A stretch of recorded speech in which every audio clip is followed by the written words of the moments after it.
I think what made Meg such an excellent journalist and storyteller was her absolute fascination with every story she wrote.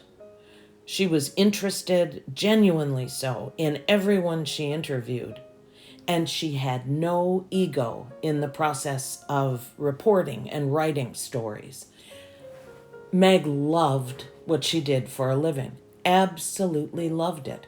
She loved meeting people, she loved asking them questions, getting to know their stories. She loved going places, learning about things and people and events. And she loved telling those stories, whether it was in written form or sitting over a table talking to people.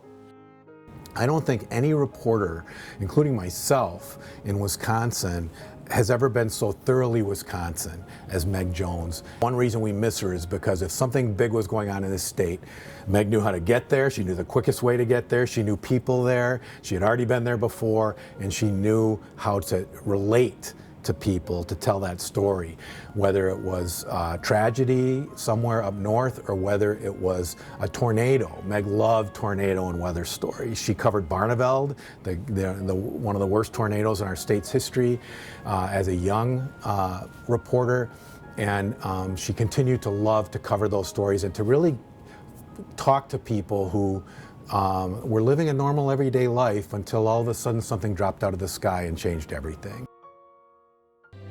So Meg Jones had a particular respect and a duty to cover our troops. She felt our troops were defending all of us, and she wanted to be there and cover their story like nobody could.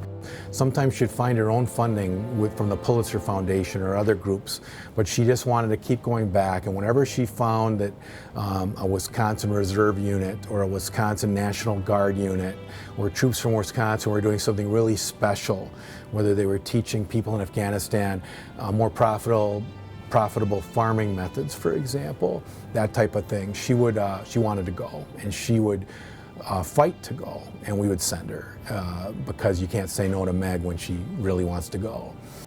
She wrote a book on World War II history in Milwaukee, what was going on at the time of World War II in Milwaukee, and I think all of that had to kind of encompassed her life, the diving part of her life, the adventurous part of her life, and she wanted to she was very interested, let me put it that way, very interested in the people that she wrote about.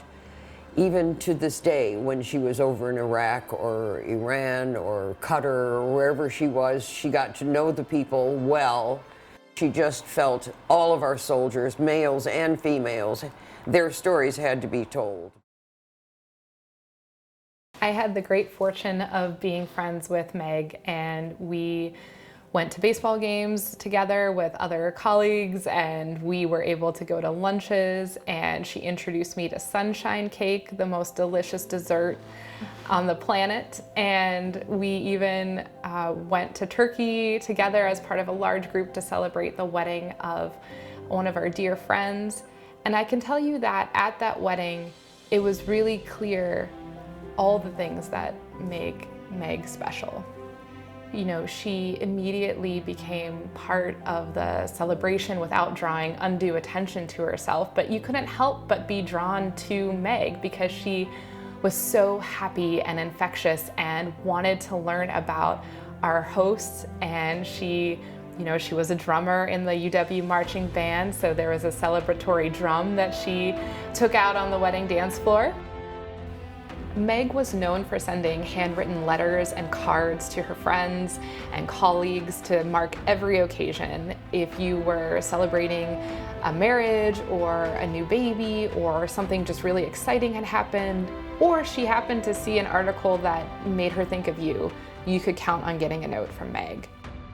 So after I was diagnosed with cancer, Meg sent me one of her famous notes, and I remember being so touched that she took the time to write it. Kind of when all the other get well soon cards had faded and I had kind of faded out of people's minds, but Meg remembered, and that small note of encouragement from Meg still makes me smile today.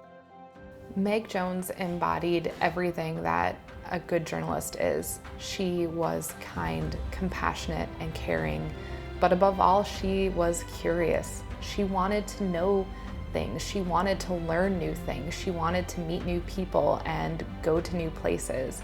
And I can think of no better person to name a journalism scholarship after, because her legacy is just that. It is about telling stories, and it is about elevating the voices of everyday people, something Meg did all the time in her work. I had my students at Columbia University's Graduate School of Journalism read the beautiful obituary of Meg that Bill Glauber wrote for the Milwaukee Journal Sentinel. And I told them, if you want to be a great reporter and make the world a better place, be like Meg.